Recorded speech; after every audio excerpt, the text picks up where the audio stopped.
Hello and welcome to the Zero Hangout Mailbag. My name is Phoenix Trinidad and joined as always by Mitch Keating, who is our chief AFL editor. Mitch, 2 weeks? Less than 2 weeks until the draft. Less than 2 weeks. Yeah. Very exciting time. Good stuff. All very right. keen. We're going to roll straight into this. So we have some questions here from you guys. These were sent through to us on our Instagram. So follow us on all our socials. We do these every now and then. We try to do them pretty often. But since draft's coming up, a lot of people have a lot of questions, and me included. So let's get into the first one. The first one comes from Noah Iron. Chances of Richmond trading for pick 2. Well, it seemed like there was a chance, and there still could be. Maybe less of a chance now. I think that's more North Melbourne driven than Richmond. Like, just from what I would probably assume is that the Roos would be more open to trading pick 2 than the Tigers pursuing it. I think Richmond would love to have the top 2, and they have the capital to do so. It's just what they have to give up to satisfy North Melbourne. You're probably looking at giving up pick 10 or 11, and probably pick 6 as well. So it's a bit, but you do get the first 2 bites of the apple, and if they want to pair a particular 2 players, they can do that. But I would think it would be North Melbourne that's probably keener to do a trade, and if you are the Roos and you're trying to move pick 2, Richmond in the first place you look, just given how many picks they've got. There aren't really many others unless you're getting maybe future picks involved. Yeah. Would they be better off with the first 2 picks? Because they got a pretty even sort of spread across that first round. Is it the type of draft where you would want to have the first 2 over, 5 in the first round or whatever they have? Yeah, I think what they've got, what Richmond have is pretty solid. I'd be pretty happy not moving that much. I think what you're going to get at 6 could be very similar to what you want at 2, 3, 4, 5. And then picks 10 and 11 is a nice little sweet spot as well when you're at the front of the queue for that, probably next tier. And then they've got those, 3 or 4 late selections in the back end of the first round, which I think they probably won't use all of them. So maybe they'll look at clubs with decent 2025 draft capital, and maybe they'll try and turn 1 or 2 of those into future picks. Look at Essendon, for example, a club that might come back in. They might be happy to give up a future first rounder for one of Richmond's late picks, and then the Tigers get an extra pick for next year and have all their list spots already sorted. Yep. And next question comes from Yehuda Pearl. Who does Carlton take at pick 3? So we did do our first edition of the mock draft a couple of weeks ago, and we had Carlton sliding out to pick 4, I think. Yeah, I think we had them taking Jagger Smith, who will be one of a few in their sides. I think I mentioned that Finn O'Sullivan might be the one they're definitely after, but in that mock draft, he went at pick 1. There's a good chance he slides to pick 3 though, just given that it's not really clear who Richmond might take at 1, nor North Melbourne at 2. So Finn O'Sullivan, I think, is maybe top of their list. Sid Draper's another one. They probably just want that dynamic midfielder, hence why Jagger Smith was another option for them as well. Probably not a Sam Lawler type. Even there's a good chance he goes at 1, but even if he was available at pick 3, I don't think they want that another slower, powerful midfielder. They probably just want someone with a bit of pace, bit of edge, who can kind of complement Cripps, Walsh, and some of the other runners they got through there. So certainly an option. I think they're a good chance to bid on Levi Ashcroft if he's still available, because I think what the Blues will consider is they've got pick 38. They've got their own father-son in Ben Camperelli. He'll probably come before Lucas. That they've got to sort a bid for as well. So if they can get the earliest bid on Levi Ashcroft possible, that'll chew up a few of the Lions' picks, and that 38 will come in a little bit after coming back out. But ideally, they just want to have pick 38 used before a bid for Ben and Lucas come through. And a good way to do that is kind of bidding on these tied players who will swallow up a few picks ahead of them in the queue. Yep, makes sense to me. All right, next question comes from Cookie. He did have a second part of his name that we're not allowed to say on YouTube, but he asks, what do you think the price would be to get back into the first round of the draft? Yeah, it's pretty high. I think like North Melbourne have pretty much advertised their future first round being up for grabs. Yeah. And that's like a potentially pick 1 next year. I don't think it would be, but that's a top 5 pick probably next year, you'd like to think. And yeah, not a lot of clubs, lining up for that one necessarily. It kind of shows that clubs are pretty keen to get into this draft and how much that's going to cost to move up. It's a pretty high price, especially if you've got North Melbourne's first round And that's just because of up the for grabs. quality of this Yeah, year's like draft. obviously next year might not be viewed as strongly, but they also know what they're getting a lot more 12 months on compared to next year's crop. There are a few clubs with multiple, future first round picks for next year that could get active. Essendon's one of them, Gold Coast are another, but they're probably in their own little ship of, needing points every year, and it's going to be the same for them next year. So they'll probably hold them. But yeah, you're talking, probably what you might assume might be pick 10 next year. You might be giving up for pick 15 to 20 this year, so it's quite interesting to see how some clubs might view a top 5 pick this year as, or even a top 10 pick might be, the best next year, or certainly in years gone by.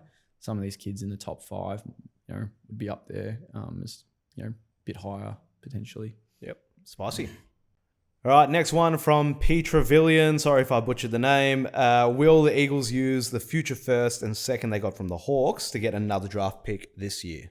Yeah, so it's not a bad idea for them. Obviously, I think a few of their fans weren't too keen on the return they got and moving away from pick 3. So they could get back in the order around the same spot they're currently at, with that pick 12 to 15 range is what they're sitting in at the moment. They might try and double up, look at a Bo Allen local prospect. But yeah, they're giving up Hawthorn's future first. I think many might see that as, you're probably looking at more like pick 20 in trade capital. If they offer maybe their future second, because they do have their the Hawks' future second as well, but if they offer their future second, maybe a bit more enticing. But it's going to be hard for them, unless they're giving up both future firsts that they own, to get into ahead of earlier in the queue than what they already are. Yep, easy. And next one from Rory D. Scotland. Could Essendon trade back into round 1 early or only after Kako is taken? I'm not sure they have the picks to get in early. So I reckon a bid comes in at about that 10 to 12 range maybe. Yep. Like St Kilda are a good chance, and Melbourne shortly after them. So after maybe a bid or two, it pushes back to about 10 or 12. Hard for them to get into the top 10. Given they've got their own first rounder and Melbourne, so they can package those, but I'm not sure a club in the top 10 is going to move for those 2 picks and move out of the early part of this year's draft.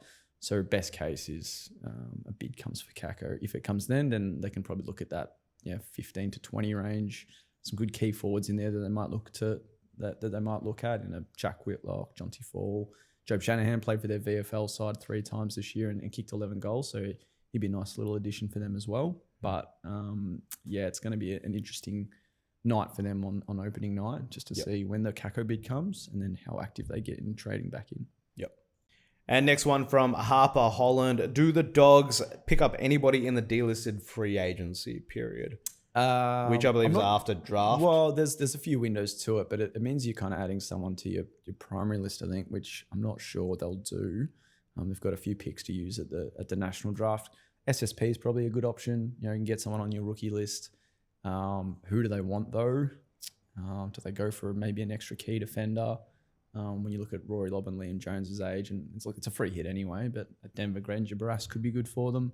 If he hasn't got interest anywhere else, same thing. They maybe want a half forward, bit of speed. Gary Rowan, maybe he'd be a pretty handy pickup for a year if they're in that window to contend. So some decent options there, and there's heaps more, but some decent options there if you can find someone for a rookie list spot if they've got the wiggle room. Yep. All right, so we're finishing up with the draft questions. This is now in hot take territory. This one's sent in by Senk. Viney better than Oliver all time?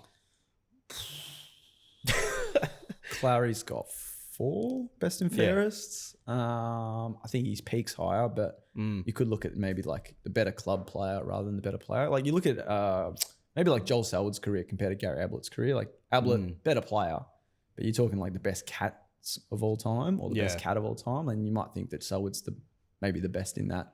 Better is a pretty vague word. Yeah, it is. And they're both still playing. I think if they both retired tomorrow, it's probably Oliver for me. I'm a D's fan. Yeah. Like he could actually retire tomorrow and still be one of the best ever. The greatest D of all time. Yeah, essentially. no, I think there's kind of 2 sides to it. It's an annoying answer, I know, because it sounds like we're sitting on the fence, but Clary the better player, but I think Viney the better clubman. And he certainly can't Can't be unhappy with either. Okay, since there's a hot take, I'll go with agree. No, disagree. I'll go with Disagree? Oliver. Yeah, Yeah, I think I'll disagree. you got to have an answer. You can't sit on the fence, mate. I said I disagree. I'll take clarity. You take over mine. All Viney. right, Yeah. cool. Thanks, Sync. And last one from AK. Any idea when the fixture will be released? I think it's normally mid-November, so potentially next week ahead of the draft. They might, put out round one a little early, like they usually do, and in this case, could be opening round. Which not too sure what the go is. Sounds like a few clubs that went up last year might not do the same. So you could have Geelong up against maybe Brisbane. But opening round is still a thing. Yeah, We're still that calling it round seems like 0. Yeah, or whatever you want to call it. Sounds like it's going to be going ahead. So, yeah, you'll have Geelong up there, maybe Hawthorn, Essendon, Carlton maybe. So there's a few, clubs, doggies as well, Saints, North. A few that have spots up for grabs if they want to get that early game in and then they get that extra bye.